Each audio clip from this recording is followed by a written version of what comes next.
कोई बात नहीं, हजारों जगह पढ़ाया, कहीं भी देख लेना यार। नॉलेज हर जगह छोड़ता आया हूं कि बच्चों को तकलीफ ना हो, वो कहीं पर भी खड़े हो तो दिख जाए हम लोग। आप मंजिल बैच में चले जाओ, मंथन बैच में चले जाओ, यूट्यूब पे चले जाओ, सब जगह।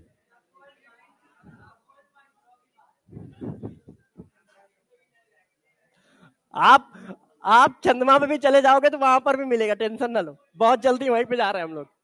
अच्छा, मजाक खत्म करते हैं, वापस आते हैं। देखो, तुम लोग पढ़ लो क्योंकि तुम लोगों को समझना है, हमें तो आता है, ठीक है। और बच्चे यहीं पे रोते धोते हैं कि यार सर इक्विवेलेंट वेट पता नहीं क्या चीज होती है, डरावनी टाइप की। तो गौर सुनो, तो जरा देखो, 4 ग्राम ऑक्सीजन कितने से कंबाइंड हो रहा है? 40 से। तो 8 ग्राम ऑक्सीजन से जो कंबाइंड होगा वो क्या होगा? इक्विवेलेंट वेट होगा। क्लियर है ये? 8 ग्राम ऑक्सीजन से जो कंबाइंड होगा वो क्या होगा? Equivalent weight. तो 4 ग्राम ऑक्सीजन से कितना कंबाइंड हो रहा है? 40। तो 8 ग्राम से कितना कंबाइंड होगा?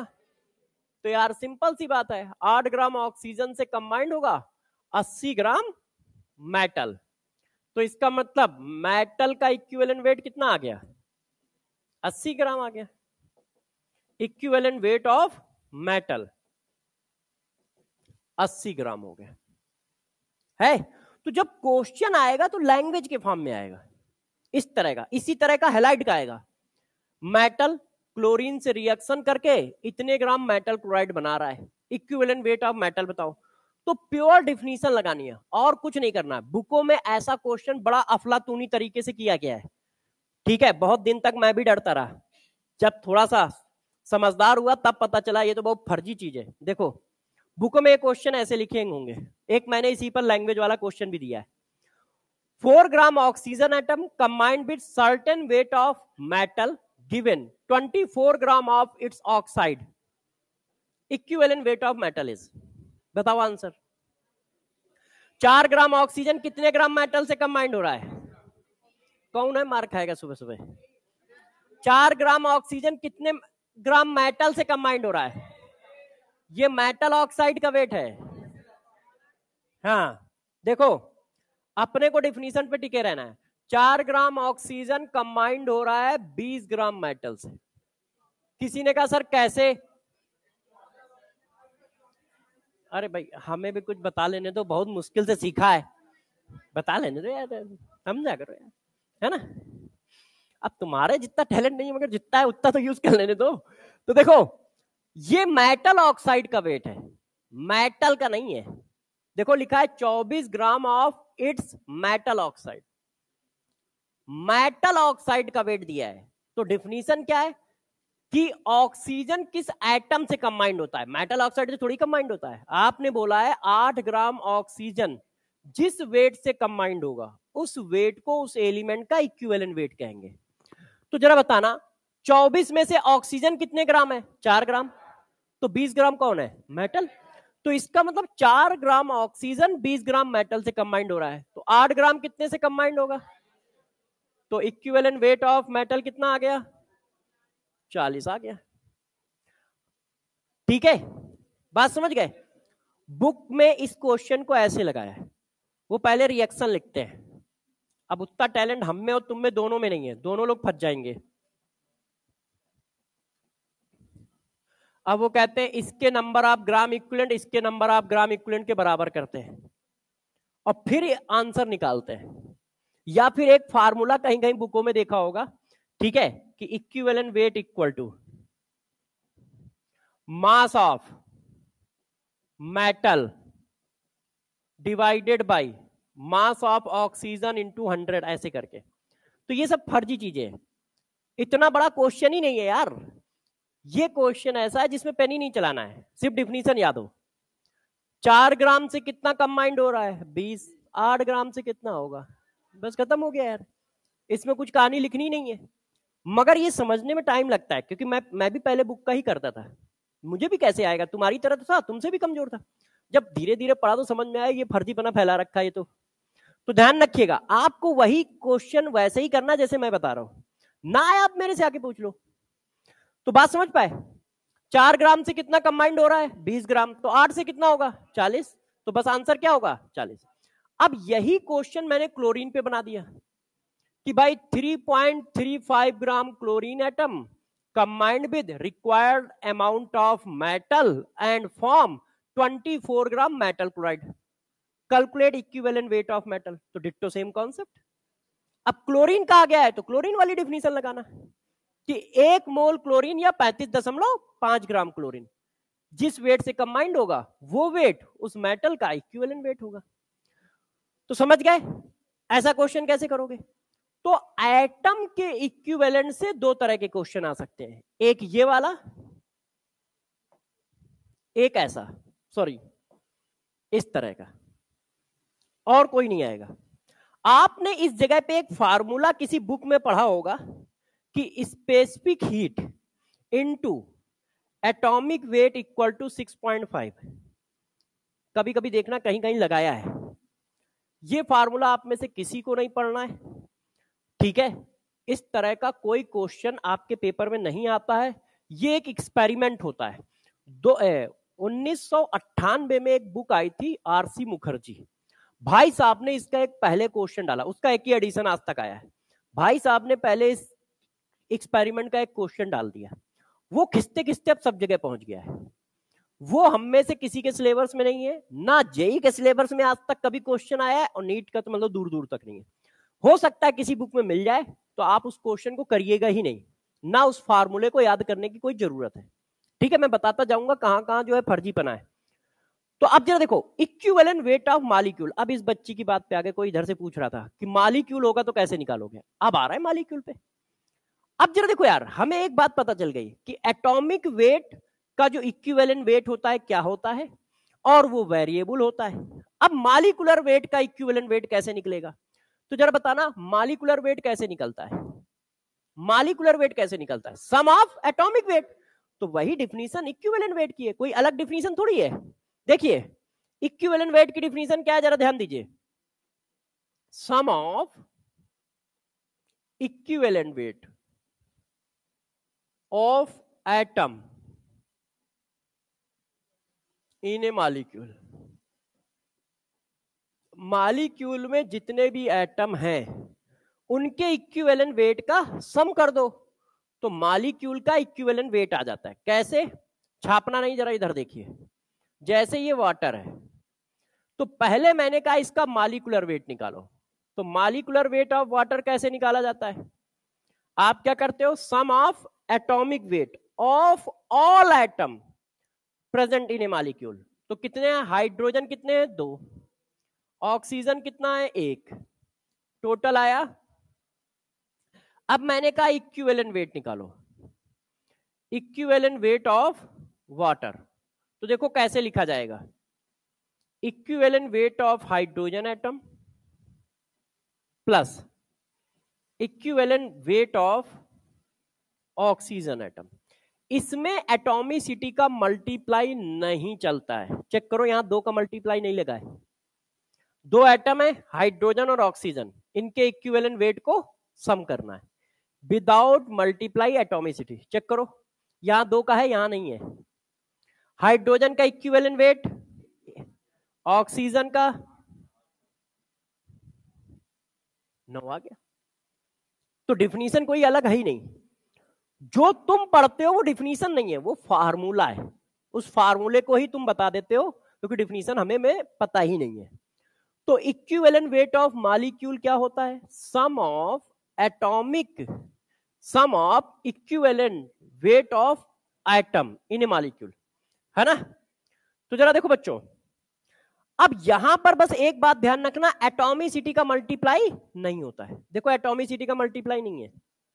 आप सभी बच्चे ध्यान दे लो अच्छे से. अरे इधर ध्यान दो, लड़ो नहीं यार, आओ, है ना. लड़ने के लिए अभी हम भेजेंगे तुम्हें बॉर्डर पे टाइम आने पे, अभी तो कुछ हो ही नहीं रहा है. तो देखो equivalent weight of hydrogen atom plus equivalent weight of oxygen atom जोड़ दिया. बच्चों ने कहा सर आपने बना दिया. हमने कैसे, बच्चों ने कहा अभी पीछे पढ़ा क्या है, वेरिएबल होता है, और यहाँ पे वैल्यू डाल के बैठ गए हो. जब वेरिएबल होता है तो वैल्यू कैसे याद है आपको, है कि नहीं. तो देखो आपको चालाकी से क्या है, बेवकूफ बनाया क्या, पीछे लिख के आया हूं वेरिएबल होता है और यहाँ पे वैल्यू डाल दी, है ना. तो इस वजह से ये जो डिफिनीशन है ये सही है, मगर प्रॉब्लम ये है कि एटम का इक्विवेलेंट वेट वेरिएबल होता है. तो तुम लिखोगे कैसे? डिफिनीशन तो यही है कि सम करना है, मगर सम कैसे करोगे जब नंबर ही नहीं पता है? वाटर का तो अभी मैंने पीछे निकाला है, इसलिए मैंने सम करके दिखा दिया आपको। डिफिनीशन कहां गया? डिफिनीशन समझाने के लिए मैंने क्या किया, सम करके दिखा दिया, क्योंकि वाटर का हम निकाल के आए हैं। वाटर में ऑक्सीजन का 8, हाइड्रोजन का 1 होता है। ये बेस है, ये बेस है कि हाइड्रोजन का 1 मानो। अब उसी ऑक्सीजन का 16 भी तो आया है, देखो है कि नहीं? तो हमें कैसे पता चलेगा 8 डालना है, 16 डालना है, 32 डालना है, 5 डालना है? क्योंकि वो वेरिएबल है। इसमें हमें पता है क्योंकि तुमने निकाल के दे दिया है। अब H2SO4 में हमें कहां पता है कि उस ऑक्सीजन का 8 होता है कि 16 होता है? तो इसलिए ये प्रॉब्लम आई कि नहीं यार, ये डिफिनीशन तो सही है मगर इससे बच्चे नहीं कर पाएंगे। तो ये हुआ कुछ ऐसा करो बच्चे कर पाए। तो डिफिनीशन क्या होती है? इक्विवेलेंट वेट ऑफ मॉलिक्यूल जो होता है एटम के इक्विवेलेंट वेट का सम होता है। मगर आप निकाल क्यों नहीं सकते हो? क्योंकि वो वेरिएबल है। तो इसका हम लोग मैथमेटिकल फॉर्म यूज करते हैं। कैसे? जरा देखना। यदि मैं बच्चों इसको ऐसे लिख दूं तो कोई बुरा मानेगा? यार एक को 2/2 तो लिख ही सकते हैं। इसको मैं ऐसे लिख दूं तो कोई बुरा नहीं मानेगा। अच्छा, जब तुम कह रहे हो तो मैं इसको ऐसे भी तो लिख सकता हूं। 2 एलसीएम ले लिया, 16 और 2 18, 2 एलसीएम ले लिया, ठीक है। अच्छा, जब तुम कह रहे हो सब सही चल रहा है तो मैंने ये लिख दिया।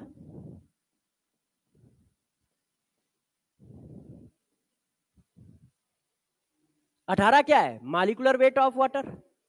इसका मतलब ये हुआ कि मॉलिक्यूलर वेट में किसी नंबर से डिवाइड करने पर इक्विवेलेंट वेट ऑफ मॉलिक्यूल निकल आता है। और मॉलिक्यूलर वेट कांस्टेंट चीज है, तो कम से कम पूरे क्वेश्चन में कुछ ऐसी चीज है जो हम अपनी तरफ से रख सकते हैं। अब हमें सिर्फ ये निकालना है। पहले क्या था? ये भी निकालना है, ये भी निकालना है। अब कम से कम सिर्फ एक नंबर निकालना है। ऊपर वाली चीज तो हमें ऑटोमेटिक आती है। तो इसको बना दिया गया फार्मूला कि भाई इक्विवेलेंट वेट ऑफ मॉलिक्यूल जो आप लोग पढ़ते हो वो फार्मूला है, वो डिफिनीशन नहीं है।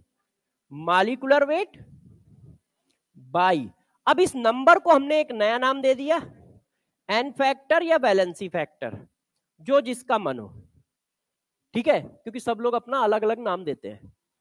तो इक्विवेलेंट वेट ऑफ मॉलिक्यूल क्या हुआ? Molecular weight divided by N factor. तो ये हमारा बच्चों फार्मूला आ गया। ये देखो, बात समझ गए? यहां तक कोई टेंशन? यदि कहीं से एन फैक्टर जुगाड़ बन जाए तो हम किसी भी मॉलिक्यूल का इक्विवेलेंट वेट निकाल सकते हैं, ठीक है।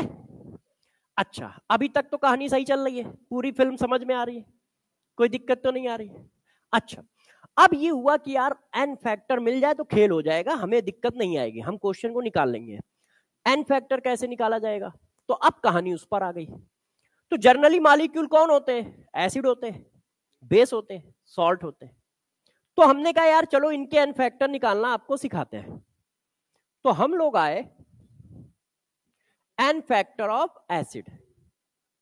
तो देखो एन फैक्टर ऑफ एसिड क्या होता है जरा ये आपको समझाते हैं, गौर सुनिएगा। एक मोल एसिड को न्यूट्रलाइज कराने के लिए जितने मोल बेस खर्च होते हैं, एक मोल एसिड को न्यूट्रलाइज कराने के लिए जितने मोल OH आयन खर्च होते हैं, उन नंबरों को ही एन फैक्टर ऑफ एसिड कहते हैं। Total number of OH ion required to neutralization of 1 mole of acid. एक मोल एसिड के न्यूट्रलाइजेशन में जितने मोल OH आयन खर्च होंगे, तो उन OH आयन के नंबर को एसिड का एन फैक्टर कहोगे। क्या? एक मोल एसिड के न्यूट्रलाइजेशन में, एक मोल एसिड के न्यूट्रलाइजेशन में जितने मोल OH आयन खर्च होंगे, उनके नंबर को एसिड का एन फैक्टर कहा जाएगा। तो बच्चों ने कहा सर लिख भी दो, तो देखो हमने लिख दिया, total mole of OH ion required to neutralization of 1 mole of acid. 1 mole acid के न्यूट्रलाइजेशन में जितने OH आयन खर्च होते हैं उससे उस एसिड का एन फैक्टर कहते हैं। तो अब जरा देखो यार बच्चों, गौर से समझिएगा। जैसे HCl है, HCl को न्यूट्रलाइज कराने में कितने OH खर्च हो रहे हैं? देखो 1 मोल एसिड है, कुछ नहीं लिखा है तो कितना है? 1 मोल। 1 मोल एसिड के न्यूट्रलाइज कराने में कितने मोल खर्च हुए? देखो 1 खर्च हुआ है? तो N factor of HCl 1, H2SO4 यहां कितना है? 1 मोल H2SO4 को न्यूट्रलाइज कराने में कितने मोल OH आयन खर्च हुए? देखो 1 मोल एसिड को न्यूट्रलाइज कराने में कितने मोल OH आयन खर्च हुए? 2। तो एन फैक्टर कितना है? 2 है। एन फैक्टर कितना है? 2 है कि नहीं? 1 मोल एसिड को न्यूट्रलाइज कराने में OH कितने खर्च हो रहे हैं? 2। तो एन फैक्टर कितना है? 2। क्लियर है? अब आप काउंट क्या कर रहे हो? OH आयन के नंबर है। इसी वजह से एन फैक्टर ऑफ एसिड का नाम रखा जाता है बेसिसिटी। इसका नाम होता है बेसिसिटी। अब बेसिसिटी क्यों है जबकि है तो एसिड? क्योंकि काउंट किसको कर रहे हो? OH आयन को कर रहे हो, बेस को कर रहे हो, इसीलिए नाम बेसिसिटी है। तो जरा देखो 1 मोल एसिड को न्यूट्रलाइज कराने में जितने OH खर्च हो रहे हैं, 1 खर्च हो रहा है इसलिए एन फैक्टर 1, 2 खर्च हो रहा है इसलिए एन फैक्टर 2। ठीक है? क्लियर है? मगर ये कोर डिफिनीशन है। अब हमें जल्दी जल्दी भी करना है, मक्कार नाम के भी तो कोई चीज होती है कि नहीं, और वो हम लोगों में कूट कूट के भरी है। तो जरा देखो, यदि मक्कारी वश हमें थोड़ा इजी फॉर्मेट चाहिए कि नहीं यार इसमें तो थोड़ी सी दिक्कत है सर, तो मैं भी कह रहा हूं हाँ दिक्कत है, मैं भी इसको यूज नहीं करूंगा, मगर कोर डिफिनीशन आपके दिमाग में होनी चाहिए। कहां यूज होगी अभी बताऊंगा। अब जरा देखो, तो मैंने कहा यार ठीक है, तुम्हारा मन है तो तुम ये काउंट कर लो। क्या? Total mole of acidic hydrogen in 1 mole of acid.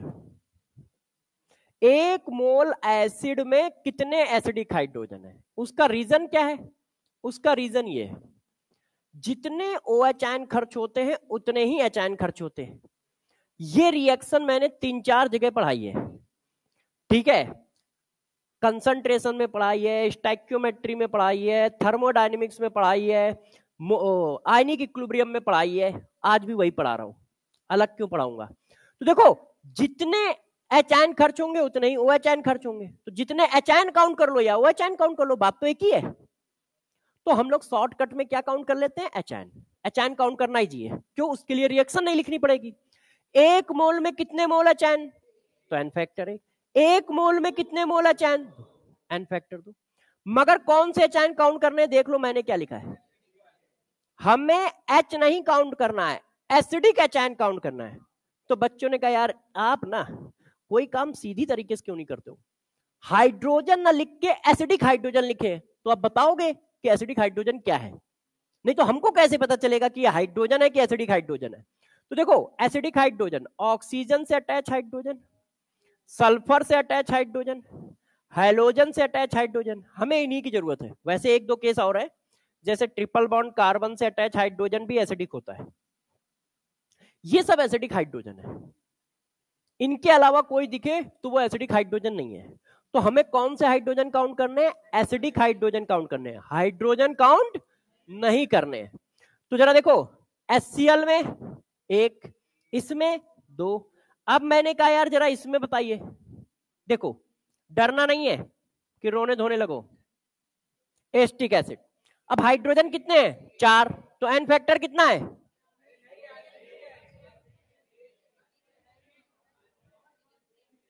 गलत बताओ, सही बताने की थोड़ी हो रही है। हाँ भाई,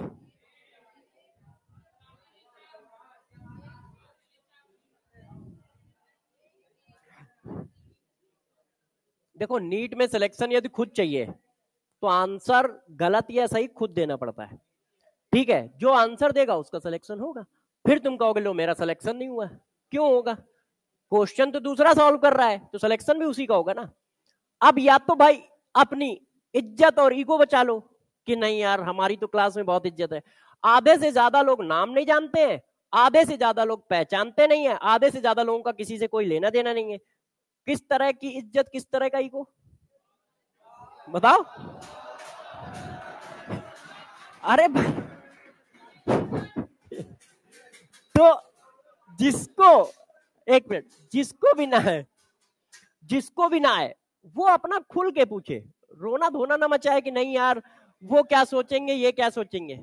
अरे ये अपने बारे में तो सोच नहीं पाते हैं, तुम्हारे बारे में क्या सोचेंगे है। बात समझ रहे हो ना, दोनों लोगों के लिए बता रहा हूं, गर्ल्स के लिए भी बॉयज के लिए भी।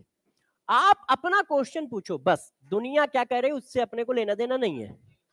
आप अपना क्वेश्चन पूछो, आपको लगता है कि समझ में आ गया तो आंसर बता दो, नहीं समझ में आया तो भी आंसर बता दो। गलत बताओगे तो ये तो हुआ ना कि नहीं मैंने जो कैलकुलेशन की वो गलत थी, नहीं तो तुम क्या है ढाल बना के चलते हो, नहीं मैं बताता तो सही बताता है ना। जैसे बहुत सारे बच्चे अभी जो है फर्स्ट रैंक के लिए अप्लीकेबल है, क्यों, क्योंकि उनका मानना जिस दिन मैं पढ़ के जाऊंगा उस दिन 720 आएंगे, और पढ़ के मैं पूरे साल नहीं जा रहा हूं, तो अभी भी वो 720 ला सकते हैं ना, क्योंकि उनके दिमाग में अभी है कि अभी मैं पढ़ के कहां जा रहा हूं, ये तो बिना पढ़े 400 आ रहे हैं, अभी जाने तो दो मुझे पढ़ के, और वो कभी नहीं जाएंगे पढ़ के। तो चलो, तो जरा देखो, ये हाइड्रोजन जो है कार्बन से अटैच है, हमें एसिडिक हाइड्रोजन चाहिए जो ऑक्सीजन से अटैच हो, तो ये एक है, तो एन फैक्टर एक। जैसे हमारा ये देखो, सभी लोग ध्यान दीजिएगा, ठीक है, तो हमारा एस्टिक एसिड में एन फैक्टर कितना बनना है 1। अब बच्चों ने जिद की तो मैंने कहा S3PO4, S3PO4 का फिगर ये है, तो एन फैक्टर कितना आ रहा है बताओ, जो पढ़ाया है बस वो लगाओ, जो पढ़ाऊं वही लगाओ, क्यों, क्योंकि जो आपको पढ़ाता हूं ना वही मुझे भी आता है, मैं भी वही लगाता हूं, मैं कुछ अलग नहीं लगाता हूं, बता रहा हूं क्योंकि मुझे आता नहीं है, तो जो पढ़ाता हूं वही मैं भी लगाता हूं, यदि तुम्हें नहीं आएगा तो मुझे भी नहीं आएगा, क्योंकि उतना ही तो मुझे भी आता है यार। तो हाइड्रोजन कितने हैं 3, एन फैक्टर 3। अच्छा अब आप जिद कर रहे हो तो ये लिख देता हूं,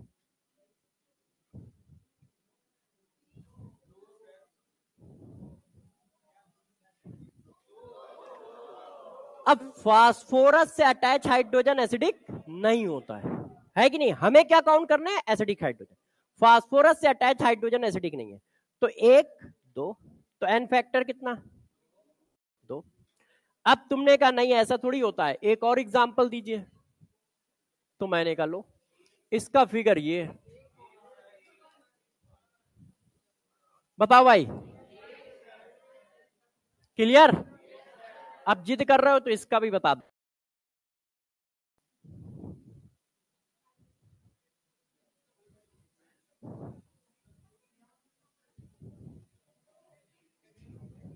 बताओ, ऑप्शन दे दिया,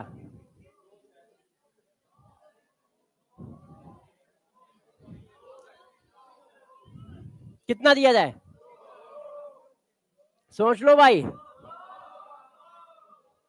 सल्फर से अटैच हाइड्रोजन एसिडिक होता है, फास्फोरस से नहीं होता है ना, तो यहां तो सल्फर से अटैच है, तो इसका एन फैक्टर कितना होगा 2। क्लियर है, H2SO4 का भाई है। देखो यदि सल्फर को ऑक्सीजन बना दो तो H2SO4 हो गया, नाम है सल्फ्यूरिक एसिड, कहीं पर भी ऑक्सीजन सल्फर से चेंज हो जाए तो थायो वर्ड जल जाता है, इसका नाम होता है थायोसल्फ्यूरिक एसिड। क्यों, ऑक्सीजन की जगह तुमने एक सल्फर लगा दिया है, तो ये सल्फ्यूरिक एसिड ही लिखा है, बस एक ऑक्सीजन को रिप्लेस कर दिया सल्फर से, तो ये थायोसल्फ्यूरिक एसिड बोला जाता है। वैसे अपने को इतना काम नहीं है इसका। तो एन फैक्टर समझ पा रहे हो एसिड का, क्लियर, सही है। तो अब बच्चों ने कहा सब सही चल रहा है सर, आप ही परेशान हो, आप ही को अपने पे कंफ्यूजन है, हम लोगों को थोड़ी ना है, तो मैंने कहा लो भाई कुछ क्वेश्चन वोश्चन कर लेते हैं। एन फैक्टर ऑफ H2SO4, एक क्वेश्चन ये है, बच्चों ने कहा एक क्वेश्चन हम नहीं करते हैं और दो, तो मैंने कहा लो n factor of H2SO4 in given reaction,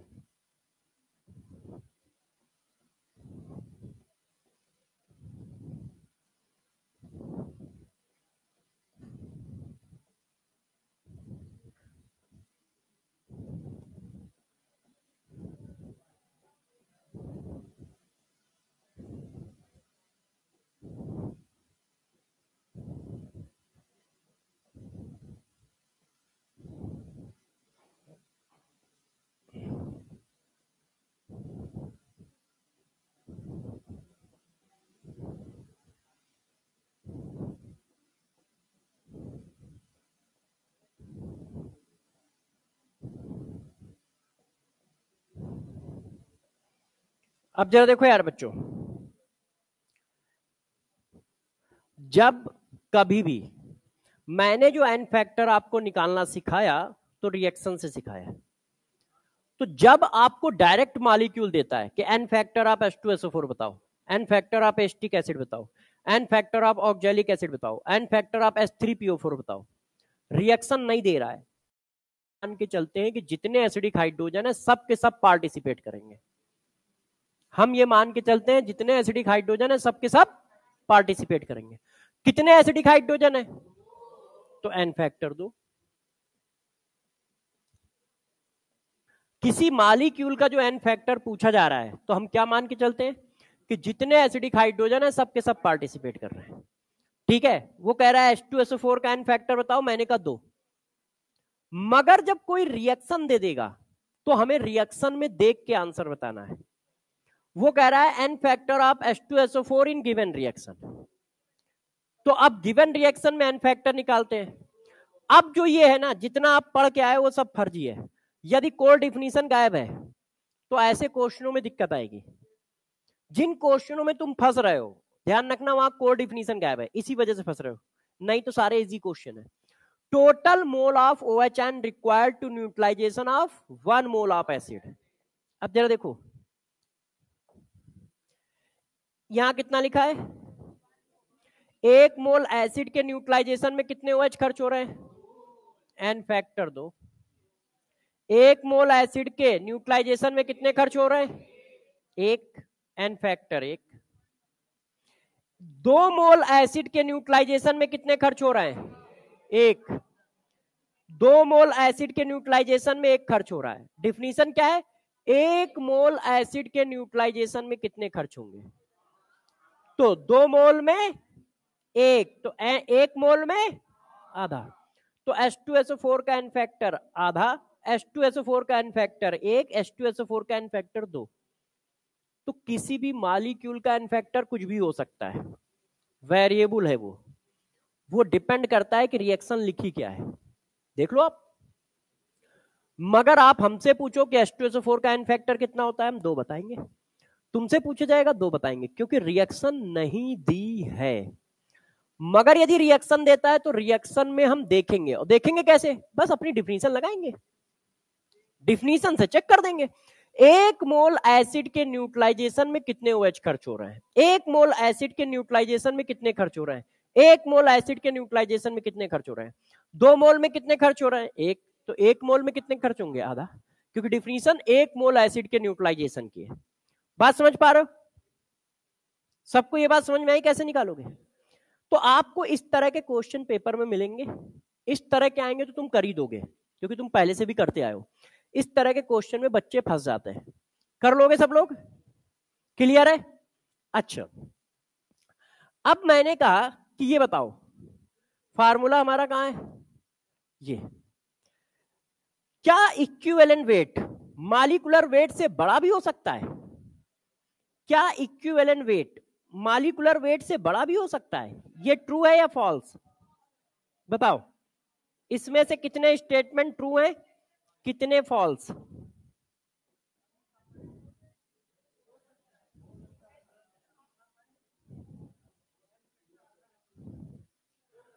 तो इक्विवेलेंट वेट मॉलिक्यूलर वेट से बड़ा भी हो सकता है। बच्चे इस जगह पे गलती करते हैं, क्यों? क्योंकि उनका एन फैक्टर 1, 2, 3 होता है। मैंने इसीलिए ये पॉइंट उस समय क्यों नहीं पढ़ाया जब यहां पढ़ाया, उसका रीजन है मैं पढ़ाता तो एक्सप्लेन करना मुझे टफ होता है, और यहां पे क्या है, ऑटोमेटिक एक्सप्लेनेशन है। यदि एन फैक्टर की वैल्यू 1 से छोटी हो गई तो इक्विवेलेंट वेट मॉलिक्यूलर वेट से बड़ा आएगा। आप डाल के देख लो इसमें, equivalent weight equal to molecular weight divided by half, तो ये क्या आ गया? मॉलिक्यूलर वेट का डबल आ गया। आ तो गया बड़ा है। तो इसका मतलब ध्यान रखिएगा, किसी का इक्विवेलेंट वेट मॉलिक्यूलर वेट से बड़ा भी हो सकता है, बराबर भी हो सकता है, छोटा भी हो सकता है। वो एन फैक्टर की वैल्यू पे डिपेंड करता है, वो एन फैक्टर की वैल्यू पे डिपेंड करता है। एन फैक्टर लेस देन 1 है तो बड़ा होगा, एन फैक्टर ग्रेटर देन 1 है छोटा होगा, एन फैक्टर 1 है तो बराबर होगा, है कि नहीं? ये बात समझ पा रहे हो कैसे लिख रहा हूं? एन फैक्टर, ठीक है, लेस देन 1 है तो बड़ा होगा, एन फैक्टर ग्रेटर देन 1 है तो छोटा होगा, एन फैक्टर बराबर 1 है तो बराबर होंगे। बात समझ गए? इन पर स्टेटमेंट वाइज क्वेश्चन मिलेंगे। वो स्टेटमेंट पूछेगा कि भाई क्या किसी मॉलिक्यूल का इक्विवेलेंट वेट, या कोई रिएक्शन ही दे दी। अब जैसे क्वेश्चन बनाने के कई तरीके ना, मैंने कहा इस रिएक्शन का इक्विवेलेंट वेट बताओ, या मैंने कहा कि इस रिएक्शन के रिगार्डिंग कौन कौन से स्टेटमेंट सही है। Equivalent weight of H2SO4 in given reaction is greater than its molecular weight, equivalent weight of given reaction is equal to its molecular wait.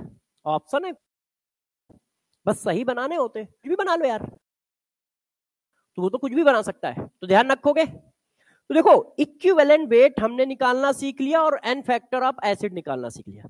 तो एन फैक्टर ऑफ एसिड क्या होता है? एक मोल एसिड को neutralise कराने में कितने मोल OH ion खर्च हो रहे हैं, ठीक है, पहला ये। दूसरा, एक मोल एसिड में कितने मोल एसिडिक H आयन है, वो काउंट कर लो जल्दी जल्दी के लिए। और जब रिएक्शन आए तो कोड डिफिनीशन से करो, कैसे करना है बता दिया, क्लियर है सबको? बच्चों ने कहा सर ठीक है, एन फैक्टर ऑफ बेस बता दिए कि एन फैक्टर ऑफ बेस क्या है, डिट्टो सेम है, जो एसिड के लिए जो जो बताया है वही बेस के लिए, मतलब 0.1% भी चेंज नहीं है, वही कॉन्सेप्ट वही सब कुछ। क्या? एक मोल बेस के न्यूट्रलाइजेशन में जितने मोल H आयन खर्च होंगे, तो total mole of H ion required to neutralization of 1 mole of base, एक मोल बेस के न्यूट्रलाइजेशन में जितने मोल H आयन खर्च होंगे उससे उस बेस का एन फैक्टर कहेंगे। काउंट क्या कर रहे हो? एसिड, इसीलिए इसके एन फैक्टर का नाम एसिडिटी होता है। क्यों? क्योंकि तुम एसिड काउंट कर रहे हो। अब जरा देखो यहां पर बच्चे गलती कर जाते हैं, गौर सुनिएगा। आपको जो OH आयन काउंट करने हैं वो OH आयन काउंट करने हैं जो मेटल से अटैच हो, क्योंकि जब भाई H आयन काउंट करो या OH आयन, बात तो एक ही है। तो शॉर्टकट में हम OH आयन ही काउंट करेंगे ना, जैसे एसिड में हमने शॉर्टकट में क्या काउंट किया? H ion. तो बेस में शॉर्टकट में क्या काउंट करोगे? OH ion. मगर कौन से OH आयन? जैसे एसिड में कौन से H आयन काउंट किए? एसिडिक। तो बेसिक में कौन से OH आयन काउंट करोगे? बेसिक। मगर वो खुद थोड़ी चिल्लाएगा कि मैं बेसिक हूं, जैसे एसिड खुद थोड़ी चिल्ला रहा था, हमने कंडीशन आपको बताई। वैसे यहां पर भी कंडीशन क्या है जरा देखो, मेटल से जब OH अटैच होता है तो वो आयनिक होता है। ये बॉन्ड कैसा होगा? आयनिक। और जब ये बॉन्ड आयनिक होगा, पार्सली आयनिक होगा, तो जब ये बॉन्ड आयनिक होगा तो ये बेसिक होगा। और यही बॉन्ड जब कोवेलेंट हो जाता है तो यार ये एसिडिक हो जाता है, और इस एसिड का नाम रखा जाता है ऑक्सो एसिड। ये H2SO4 एसिड है, H2SO4 में भी तो OH बॉन्ड है, देखो किधर बनाया है फिगर, ये देखो सब में तो OH बॉन्ड है, element OH bond, element OH bond, ये सब ऑक्सो एसिड है। तो यार एलिमेंट का यदि OH के साथ बॉन्ड बना है तो वो कुछ भी हो सकता है, कोवेलेंट बॉन्ड है तो वो एसिड बोला जाता है, और जैसे जैसे वो कोवेलेंट से खिसकते हुए आयनिक की ओर जाएगा तो वो बेस हो जाता है। NaOH मेटल का OH के साथ बॉन्ड है तो, मगर आयनिक बॉन्ड है तो वो बेस हो गया। तो हमें OH नहीं काउंट करने हैं कि जो उसमें तुम OH काउंट कर रहे हो, हमें बेसिक OH काउंट करने हैं। तो इसका मतलब वो OH मेटल से अटैच होना चाहिए, क्योंकि हमें बेसिक OH चाहिए। तो दिमाग में बैठा लो, OH नहीं काउंट करने हैं। कौन से OH काउंट करने हैं? Basic OH। बात आई हम कैसे पकड़ेंगे? तो मेटल से जो भी अटैच होगा वो बेसिक होगा या एम्फोटेरिक होगा, दोनों काम कर जाएंगे। आपको कैसे काउंट करने? मेटल से अटैच OH काउंट करने। फॉर एग्जांपल NaOH, OH किससे अटैच है? मेटल से। कितने हैं? एक, तो एन फैक्टर एक। OH किससे अटैच है? तो N फैक्टर 2 OH है 1 मोल में। OH किससे अटैच है? मेटल से, तो N फैक्टर 3। सही चल रहा है? अच्छा, N फैक्टर बताओ एक। अच्छा रुक जाओ, तुम लोग इसको मेटल समझ बैठे हो। कार्बन है और CO है। अब ये मेटल से अटैच है, तो ये बेस ही कहाँ है? ये जानते हो क्या लिखा है? Carbonic acid. ये देखो, तो वो घुमाएगा भी, ऐसा नहीं है कि कुछ भी लिख के दे देगा तुम कर लो। जैसे ये देखो, इसका सबसे बड़ा एग्जाम्पल होता है ये, बताओ। ये बोरिक एसिड है, H3BO3 है। ठीक है, इसको मैंने पढ़ाया था उसमें आयनिक इक्विलिब्रियम में। N फैक्टर एक प्रोटॉन इशू करता है, पानी से निकलता है। मैंने वहां इसको एक्सप्लेन किया है आयनिक इक्विलिब्रियम में। तो आपको क्या काउंट करना है? आपको मेटल से अटैच एसिड, मेटल से अटैच OH आयन काउंट करना है। ध्यान रखना, ऐसा ना हो कि आप नॉन मेटल से अटैच OH आयन काउंट कर रहे हो। मेटल से अटैच OH आयन काउंट करना है, उन्हीं को आप क्या कहोगे? N फैक्टर बोलोगे।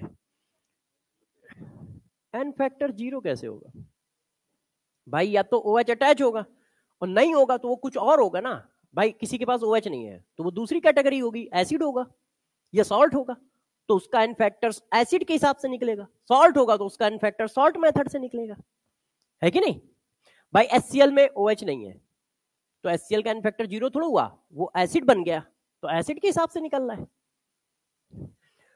तो देखो, N फैक्टर समझ गए क्या? बेस का N फैक्टर क्या है? 1 मोल बेस को न्यूट्रलाइज कराने में कितने मोल HN खर्च हो रहा है। या आपको सिर्फ OH आयन काउंट करने हैं, तो कौन से OH आयन काउंट करोगे? आयनिक OH आयन। आयनिक OH आयन का मतलब जो मेटल से अटैच हो। बच्चों ने कहा सर ठीक है, जरा एक बार आप कुछ क्वेश्चन दे दो। हाँ बेटा, कौन सा? बोरिक एसिड वाला। अच्छा, N factor of boric acid explain कर देता हूं, कुछ बच्चों को हो सकता है ना याद हो। एक क्वेश्चन ये, N factor of calcium hydroxide. अभी बोरिक एसिड वाला एक्सप्लेन कर देते, ठीक है? N factor of calcium hydroxide in given reaction.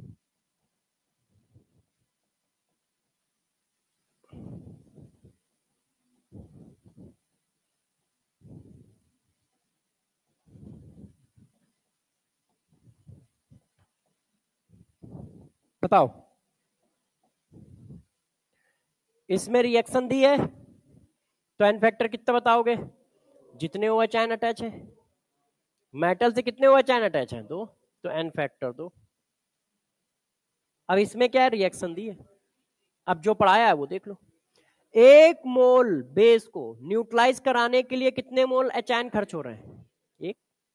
1 mole base को न्यूट्रलाइज कराने के लिए कितने H आयन खर्च हो रहे हैं? 1, तो N फैक्टर 1।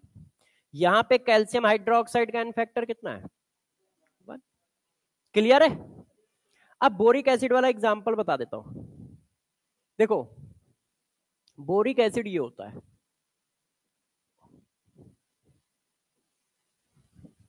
H3BO3। अब देखो यार, H3BO3 को ही आप कहते हो, ये ऐसे लिखा जाता है और ये ऐसे फिगर है। अब मैंने इसका इक्वल सोल्यूशन लिया, पानी में डाला। तो किसी भी एसिड को पानी में डालते हो तो वो आयोनाइज होता है। HCl को पानी में डाला, आयोनाइज हो गया। H2SO4 को पानी में डाला, आयोनाइज हो गया। एस्टिक एसिड को पानी में डाला, आयोनाइज हो गया, है कि नहीं?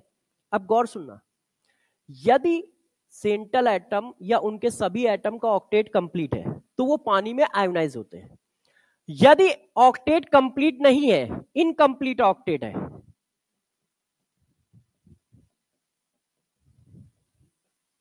ऑक्टेट इनकंप्लीट है, ये तो समझ पा रहे हो? भाई के पास 2 electron, 2 electron, 2 electron, total 6 electron है?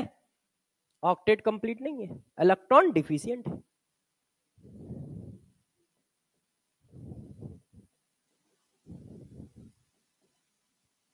ठीक है? अब देखो, जब पानी में डाला गया तो ये सबसे पहले अपने ऑक्टेट को कंप्लीट करता है। अब ऑक्टेट को कंप्लीट करने के लिए क्या करेगा? अपने ऑक्टेट को कंप्लीट करना है, तो यदि ऑक्टेट को कंप्लीट करना है तो यार इसको इलेक्ट्रॉन पेयर चाहिए। कितने? एक इलेक्ट्रॉन पेयर चाहिए। तो ये क्या करता है, वाटर का जो इलेक्ट्रॉन पेयर है वो गेन कर लेता है, वाटर के OH आयन का, ऐसे। अब देखो क्या हुआ, इसका ऑक्टेट कंप्लीट हो गया। बैक बॉन्ड बेटा इसको नहीं कहेंगे, बैक बॉन्ड नहीं है, ये कोऑर्डिनेट बॉन्ड है। बैक बॉन्ड में क्या होता है, शेयर्ड पेयर इलेक्ट्रॉन यूज होते हैं।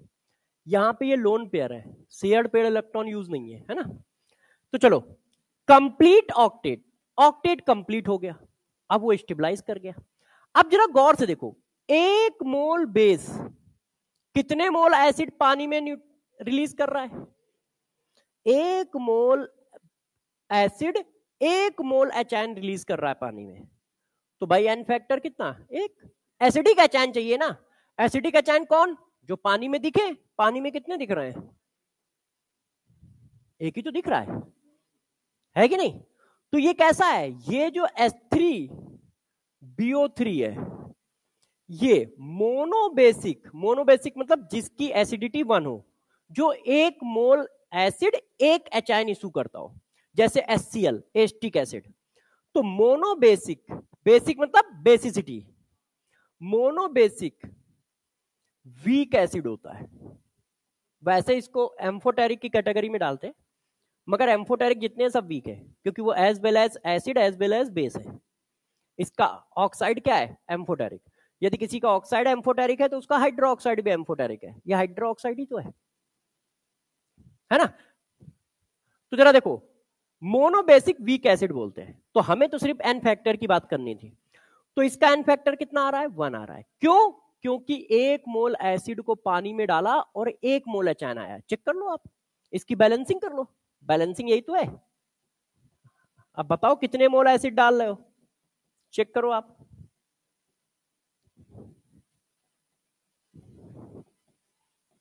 देखो सब कुछ बैलेंस है, चेक करो। बोरान 1, बोरान 1, OH कितने? 3 और 1 4, 4 एटम बैलेंस है। तो 1 मोल एसिड कितने मोल एच आयन इशू कर रहा है? तो इसका एन फैक्टर कितना है? 1 है ना। तो ये थोड़ा अलग टाइप का है। और ये नहीं, जितने भी ऐसी हैं जिनके ऑक्टेट कंप्लीट नहीं है, वो हमेशा इसी तरह से प्रोटॉन रिलीज करेंगे। जिनके भी ऑक्टेट कंप्लीट नहीं है, ऑक्टेट ना कंप्लीट होने वाले सिर्फ एक ही ग्रुप है, ग्रुप नंबर 13। 14 में सबके हो ही जाते हैं। तो 13 में जो एलिमेंट हैं वो यही करते हैं। एल्युमिनियम हाइड्रोक्साइड भी यही करता है। आप पानी में डालो, AlClO4 बनाता है और ये अनस्टेबल होता है, 4 OH को होल्ड नहीं कर पाता है, तो ये इसमें कन्वर्ट हो जाता है। आप बनाते सोडियम मेटा एल्युमिनेट। यदि आप लोगों को थोड़ा बहुत याद हो, एस ब्लॉक पी ब्लॉक कुछ आता हो, तो सोडियम मेटा एल्युमिनेट NaAlO2 ये है। इसमें Na लगा दोगे तो NaAlO2। मेटलर्जी में भी था, अब तो मेटलर्जी चैप्टर नहीं, अब तो शायद एस ब्लॉक भी नहीं है। तो एस ब्लॉक और मेटलर्जी में है और पी ब्लॉक में बहुत कम है। तो चलो उसका हम लोग को जरूरत नहीं है। ये बात समझ गए? तो चलो इसको खत्म करते हैं। हाँ, किधर हो? हाँ पूछो बेटा, इक्वेशन देखनी ना, ठीक है। अच्छा, तो बात समझ पाए? तो एसिड का एन फैक्टर यदि पता है तो डिट्टो बेस का भी वही है। सेम कॉन्सेप्ट है, इतना सभी कॉन्सेप्ट आपको चेंज नहीं करना है, सेम स्टेटमेंट सेम कॉन्सेप्ट चिपका देना है। अब बात आती है सॉल्ट की, कि सॉल्ट का एन फैक्टर कैसे निकालोगे। एसिड में कोई दिक्कत है, बेस में कोई दिक्कत है, कंफर्म है? अच्छा, अब बच्चे जिद कर रहे हैं तो सॉल्ट, सॉल्ट तो सबसे इजी है, कुछ करना ही नहीं होता है। टोटल पॉजिटिव या फिर negative charge in 1 mole of salt एक मोल सॉल्ट में जितना पॉजिटिव चार्ज है या जितना निगेटिव चार्ज है, कोई एक। क्यों? क्योंकि क्या होता है, न्यूट्रल होता है। सॉल्ट क्या है, न्यूट्रल। तो जब सॉल्ट न्यूट्रल है तो कोई एक काउंट कर लो जो आपको इजी लगे, मगर कितने में, एक मोल सॉल्ट में। एक मोल सॉल्ट में जितना पॉजिटिव चार्ज है या जितना निगेटिव चार्ज है उसी को एन फैक्टर ऑफ सॉल्ट कहते हैं। अब बात आई यार कैसे निकालेंगे, तो यार बहुत सिंपल है। देखो अब इसका एन फैक्टर क्या है, सोडियम पे कितना होता है, +1, 2 सोडियम है, +2। साइन लगाते नहीं है, एन फैक्टर एक पॉजिटिव वैल्यू है, ना प्लस ना माइनस। मान लो सोडियम नहीं आता है, सल्फेट पे -2। अब मैं तो कहता हूं कि आप एस ब्लॉक चले तो कैटायन देखो, डी ब्लॉक चले तो एनायन देखो, क्योंकि एस ब्लॉक के कैटायन फिक्स है, उनकी 2 ऑक्सीडेशन नंबर होती नहीं है। डी ब्लॉक में तो तुम फंसोगे, ये कॉपर +1 है कि कॉपर +2 है, Fe+2 है कि Fe+3 है, और कुछ का तो तुम्हें ऊपर चार्ज ही नहीं पता है। अब मैंने कहा जर्कोनियम के ऊपर, तो तुमने कहा यार जर्कोनियम के ऊपर के मॉलिक्यूल ही नहीं देखे। फिर Mn+2 से लेके +7 तक शो करता है, पता नहीं कैसा दिया है। तो आप निगेटिव आयन पे फोकस रखो, क्योंकि निगेटिव आयन के चार्ज फिक्स है, और निगेटिव आयन नंबर में बहुत कम होते हैं, नंबर में बहुत कम होते हैं। आप काउंट करना शुरू करो, दोनों उंगलियां भर पाएंगी तब तुम थक जाओगे, तुम्हें याद करना पड़ेगा कि हाँ यार और बताएं। क्यों? या तो हेलोजन होते हैं, कार्बोनेट होता है, सल्फेट होता है, हाइड्रोक्साइड होता है, फास्फेट होता है, साइनाइड होता है, वही 10-12 आयन में तो घूमते रहते हो। पॉजिटिव आयन बहुत है, डी ब्लॉक के पूरे एलिमेंट में कितनी सारी तो ऑक्सीडेशन नंबर है। फिर एफ ब्लॉक भाई साहब भी है, उनमें से कई के तो नाम भी याद नहीं है आपको, उनकी ऑक्सीडेशन नंबर तो छोड़ ही दो। तो यदि एस ब्लॉक लगा है तो कोशिश करो मेटल काउंट करने की, क्योंकि वो फिक्स है, छोटे छोटे है, +1 +2। मगर यदि डी ब्लॉक लगा है तो कोशिश करो एनायन काउंट करने की, जैसे गलती ना हो, क्योंकि एनायन की भी ऑक्सीडेशन नंबर फिक्स है। आयन की सल्फेट के ऊपर हमेशा -2 होगा, फास्फेट के ऊपर हमेशा -3 होगा, हेलोजन के ऊपर हमेशा -1 होगा, कार्बोनेट के ऊपर हमेशा -2 होगा। तो आप आसानी से निकाल ले जाओगे। जैसे ये देखो, यदि मैं ऐसे लिख देता हूं तो आपको टेंशन हो जाएगी कि यार ये सर ने क्या लिख दिया है। ये देखिए, अब जर्कोनियम की थोड़ी किसी को याद है, मगर सल्फेट तो याद है कि सल्फेट 2 होती है, और 2 सल्फेट लगे हैं, 4 हो गई। एन फैक्टर कितना हो गया, 4। जर्कोनियम का सॉल्ट है, जर्कोनियम के ऊपर +4 होता है, तो Zr SO4 का होल ट्वाइस। सल्फेट की हमें पता है -2 होती है, और 2 सल्फेट है। इसी तरह ये देखो, अब मान लो पोटास एलम की करनी है, तो यार मैं एल्युमिनियम की देखूं, पोटेशियम की देखूं, इससे हमें क्या मतलब है। हमने देखा कितने सल्फेट लगे हैं, 1 और 3, 4 है, 4 है तो कितना हुआ, 8 है कि नहीं। कोई चाहे तो मेटल से भी कर सकता है, किसी एक से कर लो जो आपको ठीक लगे, जो आप इजीली कैलकुलेट कर पाओ। सबकी अपनी अपनी पसंद है, जो आपको आता हो उससे कर लो। करना क्या है, या तो पॉजिटिव काउंट कर लो या निगेटिव, कि 1 मोल सॉल्ट में कितना पॉजिटिव चार्ज है या 1 मोल सॉल्ट में कितना निगेटिव चार्ज है। कोई एक चीज आप काउंट कर लीजिए, और जो काउंट कर लोगे वही एन फैक्टर हो जाएगा, वही एन फैक्टर हो जाएगा। कर लोगे आप लोग? अच्छा, जब जिद कर रहे हो तो मैंने पूछ लिया, ये आगे वाले बैठ के कर रहे हैं। एन फैक्टर बताओ, Hg2Cl2 बताइए, सोच लो, फिर मत कहना सर ने चांस नहीं दिया। बताइए, 2। हाँ, कौन है 1 वाला? 1 और 1 होगा। अच्छा, ओके। देखो बच्चों, मैंने आपको जो सिखाया है हमेशा उस पर डटे रहा करो।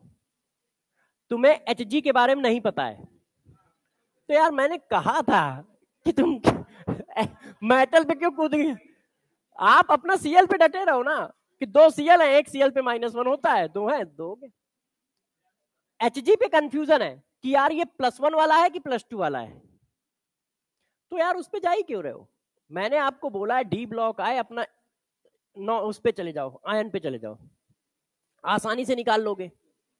है, इस मॉलिक्यूल को मैंने लिखाया है, जब मैंने लिक्विड सोल्यूशन पढ़ाया है, क्योंकि लिक्विड सोल्यूशन में वन टॉप फैक्टर निकालने के लिए फंसता है, क्योंकि इसकी ब्रेकिंग थोड़ी अलग तरह की है।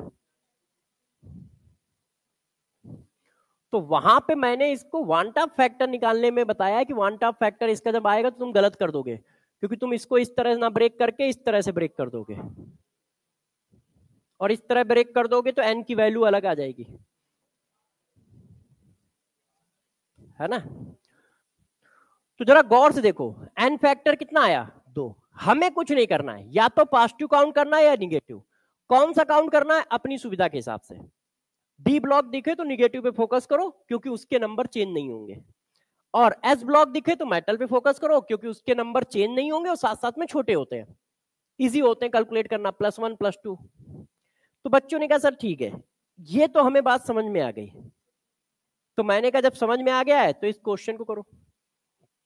देखो ये लिस्ट 1 है और ये लिस्ट 2 है, इनको मैच करना है, ए बी सी डी। ठीक है, आपके पास क्या क्या लिखा है, SnCl2, ठीक है, Mn,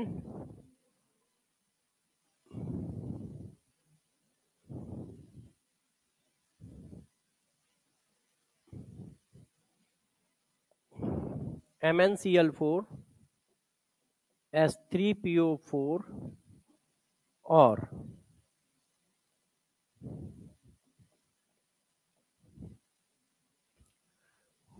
PQRS।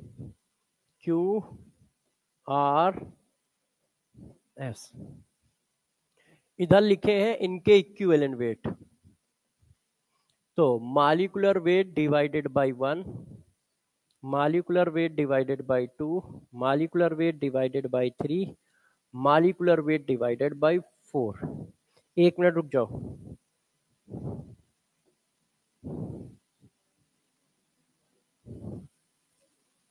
अब मैच बताओ,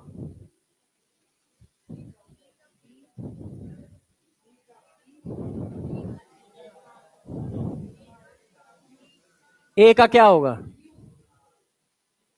SnCl2 है, तो SnCl2 एक सॉल्ट है, तो Sn की 2 वैलेंसी होती हैं, ऑक्सीडेशन नंबर, तो इसका मतलब क्या चाहे, एनायन पे जाए, Cl -1, 2 Cl है, तो इसका मतलब Q। अब यहां पर भी यार Mn में कुछ भी हो सकता है, 4 Cl है, 1 Cl पे -1, 4 Cl पे -4, तो S।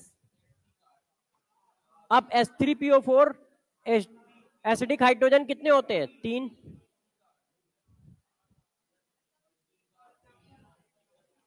मेटल से अटैच कितने OH हैं, 1, तो LiOH, तो एन फैक्टर 1। ठीक है ना। तो देखो एसिड बेस और सॉल्ट के एन फैक्टर तो बच्चे मान लो कर ले जाएंगे। बच्चों ने कहा सर हमें जहां डर लगता है वहां तो आप बता ही नहीं रहे हो।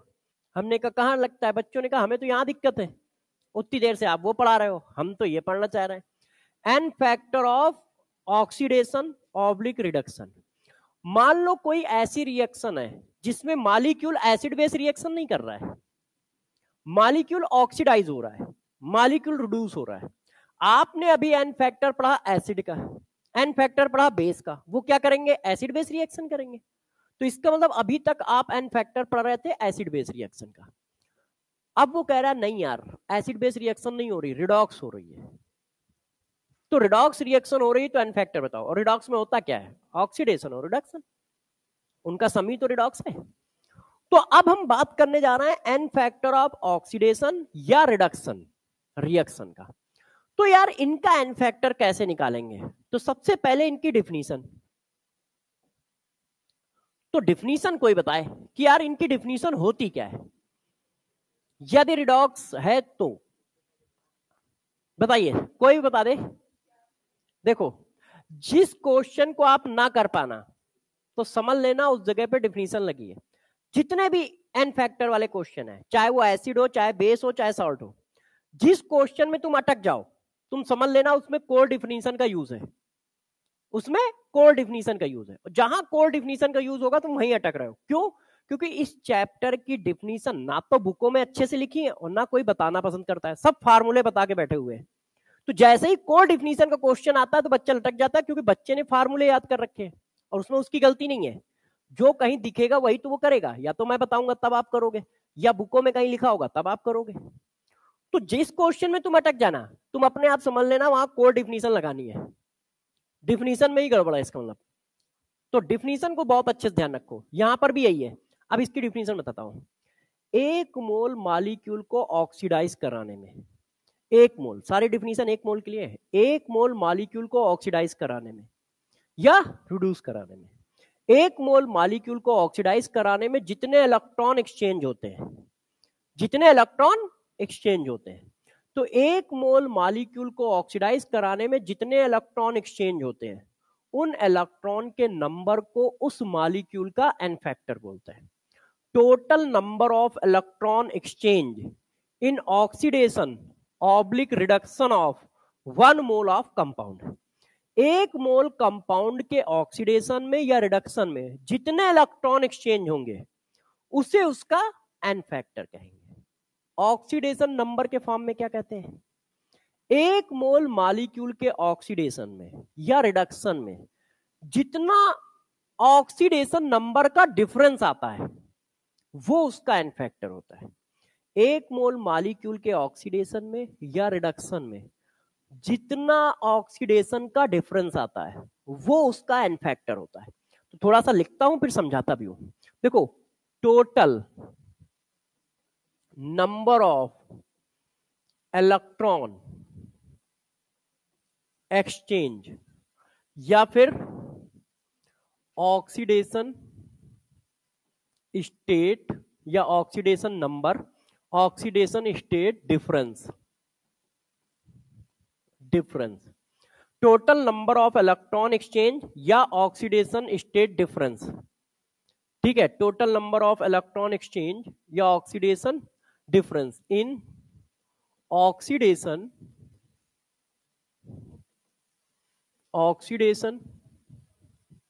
या रिडक्शन ऑफ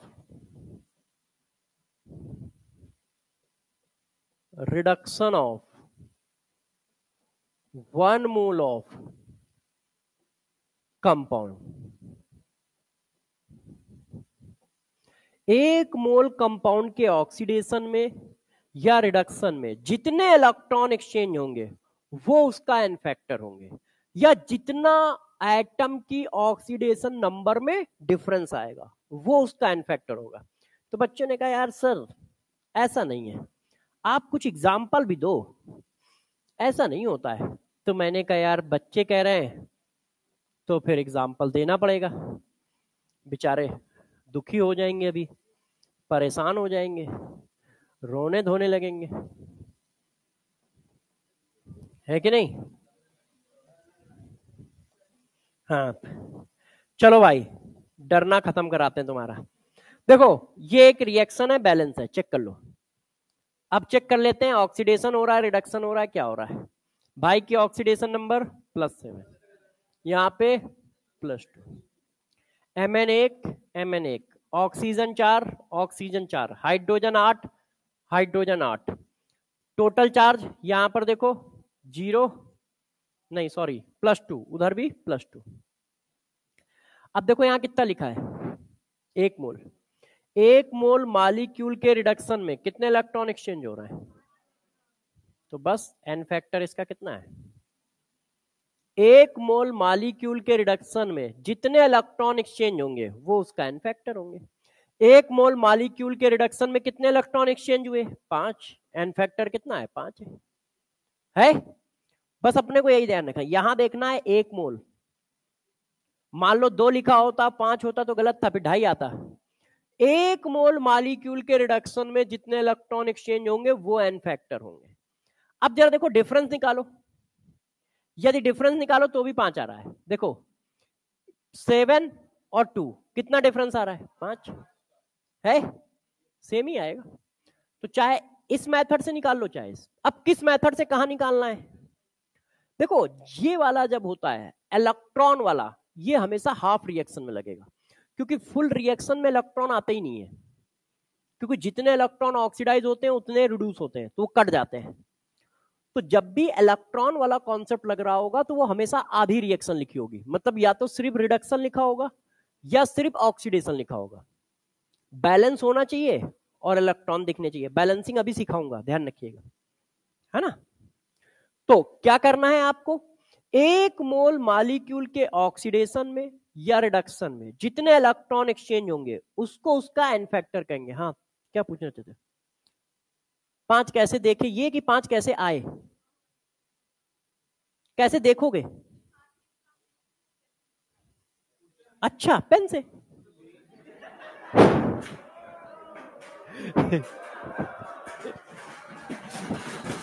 बच्चा कह रहा कैसे लिख, बताता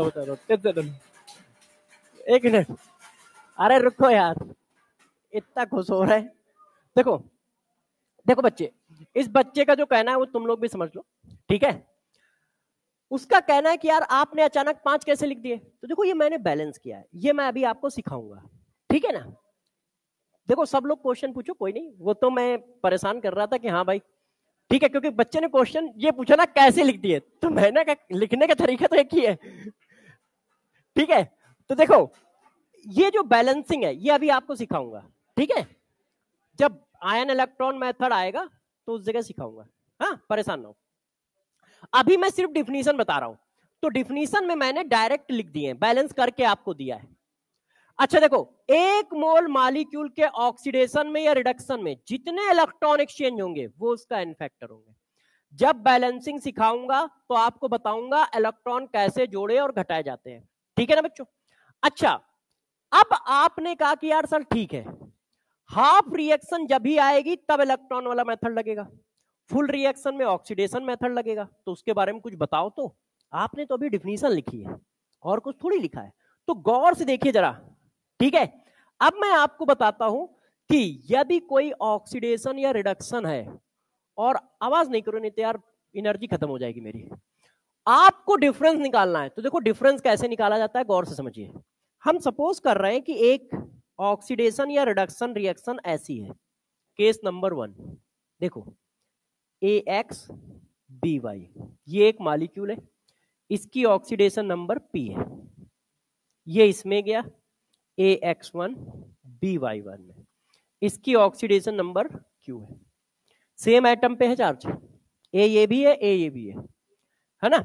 अब यदि मान लो Q बड़ा है, इसका मतलब ऑक्सीडेशन हो रहा है, और यदि Q छोटा है इसका मतलब रिडक्शन हो रहा है। Q बड़ा है तो ऑक्सीडेशन नंबर बढ़ रही है, ऑक्सीडेशन। Q छोटा है तो ऑक्सीडेशन नंबर घट रही है, रिडक्शन, है कि नहीं। मैंने एक जनरल फॉर्म ले लिया है। अब मेरे से कोई कहता है इसका एन फैक्टर बताओ। अब देखो आयन इलेक्ट्रॉन मेथड यूज नहीं कर रहा हूं, N factor of AX/BY molecule. तो आप क्या लिखोगे, जिसकी ऑक्सीडेशन नंबर में चेंज है उसकी एटॉमिसिटी X मॉड, क्योंकि एन फैक्टर एक पॉजिटिव वैल्यू है इसलिए mod, mod X mod P minus Q। इधर से इधर गए तो इसका एन फैक्टर निकल के आया। अब किसी ने कहा यार 2 मॉलिक्यूल है ना, तो बच्चे की मर्जी है अपना, उसने कहा सर AX1/BY1 का एन फैक्टर बताओ, इसका बताओ। यही काम करना है इधर से इधर, X1 mod Q minus P। ये देखो, इसका पूछेगा तो इधर से इधर जाओगे, इसका पूछेगा तो इधर से इधर आओगे। किसका पूछ रहा है ये आपको क्वेश्चन में देखना होगा, करना वही है, जिस एटम की ऑक्सीडेशन नंबर में चेंज है atomicity mod P minus Q। आप चेक करो यहां लगा है atomicity mod P minus Q, देखो कितना आया,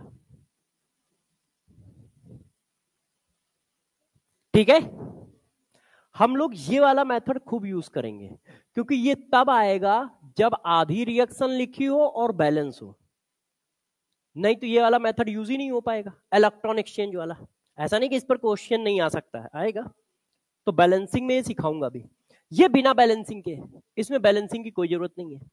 तो कैसे करते हैं, इसका एन फैक्टर पूछ रहा है तो क्या करोगे, एटॉमिसिटी, ठीक है, P माइनस क्यू। इसका पूछेगा तो इसके नीचे की एटॉमिसिटी Q माइनस P। बच्चों ने कहा ऐसा थोड़ी होता है सर, आप एग्जाम्पल लिख के दो।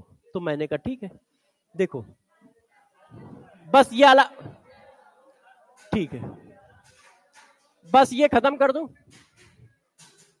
देखो भूल जाऊंगा तो तुम्हारा नुकसान हो जाएगा, हमारा नुकसान नहीं होगा।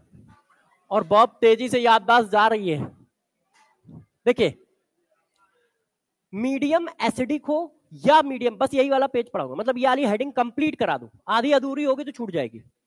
मीडियम एसिडिक हो या मीडियम बेसिक हो, गौर सुनिए, मीडियम एसिडिक हो या बेसिक, दोनों मीडियम में यही रिएक्शन रहेगी। जो मैं बोर्ड पे रिएक्शन लिख रहा हूं ये सारी रिएक्शन आपको ध्यान रखनी है।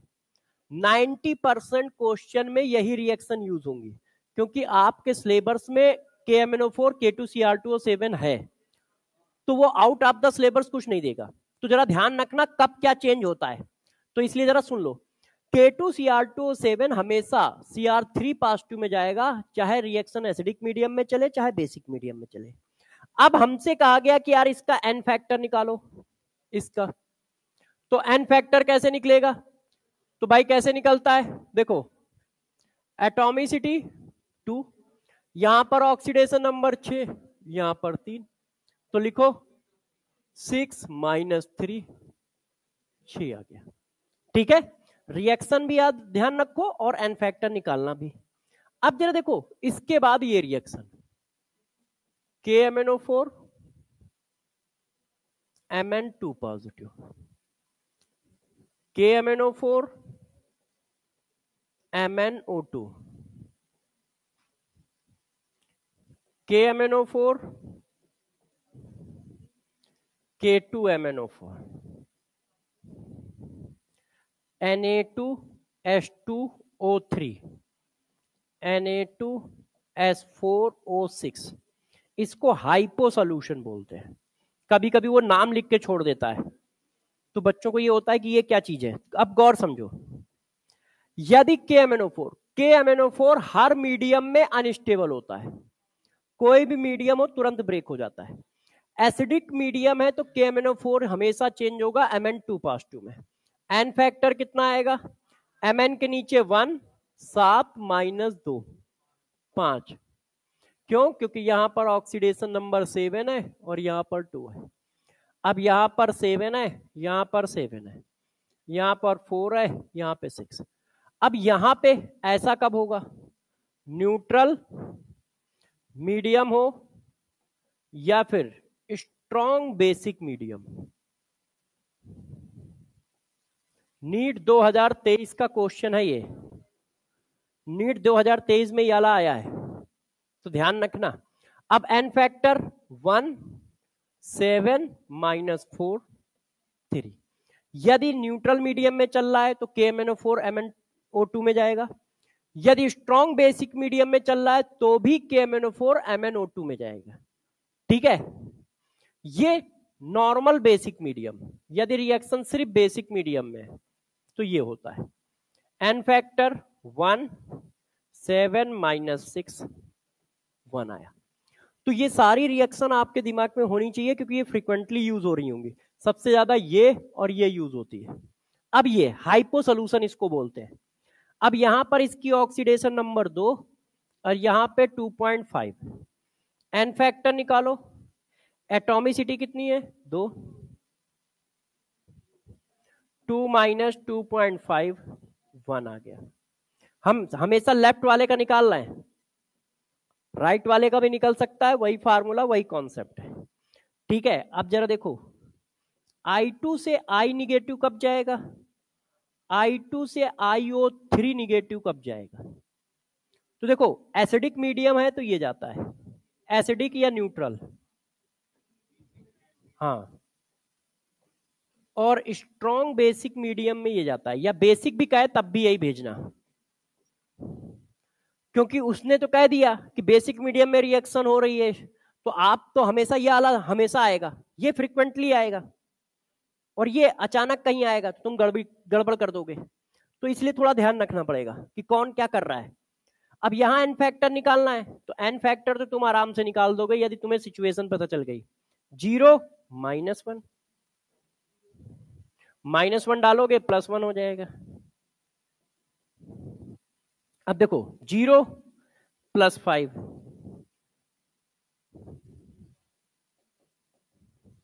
तो ये देखो एन फैक्टर 10 आ गया। तो ये जो मैंने एग्जाम्पल दिए हैं, आप ये मत सोचो कि रैंडम लिख रहे हैं, नहीं, बोर्ड पे जो भी एग्जाम्पल दे रहा हूं वो दे रहा हूं जो क्वेश्चन में लगातार यूज होंगे। जैसे आप इनको करो तो आपका दोनों काम हो जाए, एग्जाम्पल के एग्जाम्पल मिल गए और इनको करके बैठे हो तो क्वेश्चन आप आसानी से कर पाओ।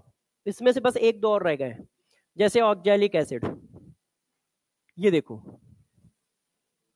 ये जाता है CO2 में। अब ऑक्जेलिक एसिड में क्या है +3, यहां क्या है +4, तो एन फैक्टर इसका कितना आएगा 2, 3 - 4, नीचे कितना है 2। अचानक मैं कार्बन की क्यों निकाल रहा हूं, मैंने क्या सिखाया, पहले डी ब्लॉक चेक करो, जहां जहां डी ब्लॉक था डी ब्लॉक की लिखी, फिर पी ब्लॉक चेक करो, पी ब्लॉक में sulphur, phosphorus, arsenic, carbon, nitrogen, इनकी हैलोजन, इनकी बताइए, तो इसमें कार्बन था, कार्बन चेक कर दिया। जो रूल बताए वही लगा रहे हैं कि किसकी चेक करनी है। तो ऐसा भी बच्चे सोचते हैं कि यार आप तो जिसकी निकालते हो उसी में चेंज आता है, हम जिसकी निकालते हैं उसमें चेंज ही नहीं आता है तो आप कैसे पकड़ पा रहे हो, तो हम उसी रूल से पकड़ रहे हैं जो आपको सिखाया है।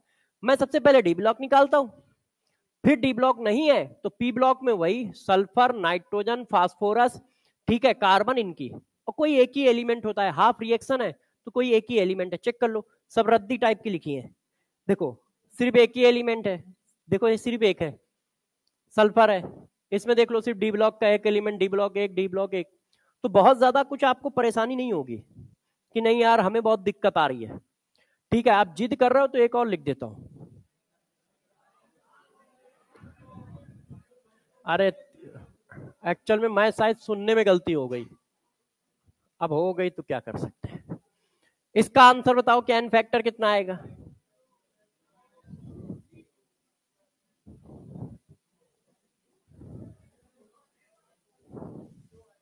आपकी तरह तेज थोड़ी हूं, मुझे तो धीरे धीरे ही समझ में आएगा। सही है, कर लोगे, सब लोगों को कैसे कर रहे हैं, चलो भाई जब तुम कहते हो एक, सिर्फ एक लास्ट है, ठीक है, आप लोग समझ नहीं रहे हो, बड़ी मुश्किल में याद करके आया हूं, और फिर भूल जाऊंगा, फिर आप कहोगे।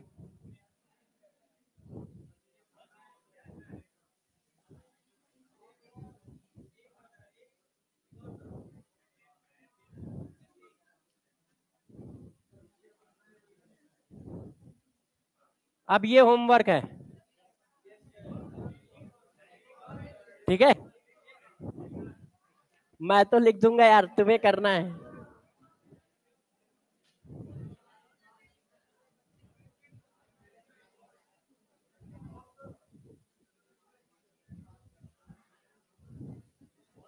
ये करके आइएगा, बस जितनी याद करके आए थे सब लिख दी। नेक्स्ट क्लास में एन फैक्टर अभी और है, मान लो 2 एटम ऑक्सीडाइज हो रहे हो, 2 एटम रिड्यूस हो रहे हो, यदि रिएक्शन डिस्प्रपोर्शनेशन है, इसके बाद नॉर्मेलिटी, बैलेंसिंग और फिर टाइट्रेशन के क्वेश्चन, तो अभी 2 क्लास लगेंगी इस क्लास को छोड़ने के बाद, कल भी यही चलेगा, परसों भी यही चलेगा, कल कॉन्सेप्ट ज्यादा रहेंगे, परसों सिर्फ क्वेश्चन रहेंगे, क्योंकि सारे क्वेश्चन रिडॉक्स के होंगे। हाँ, क्या बना सकते हैं, एमबीएस क्या होता है, क्वेश्चन नहीं है अभी, क्वेश्चन अभी नहीं कर सकते हो, अभी पढ़ा, अभी मतलब बीच में बता दूंगा कब क्वेश्चन करने हैं, ठीक है।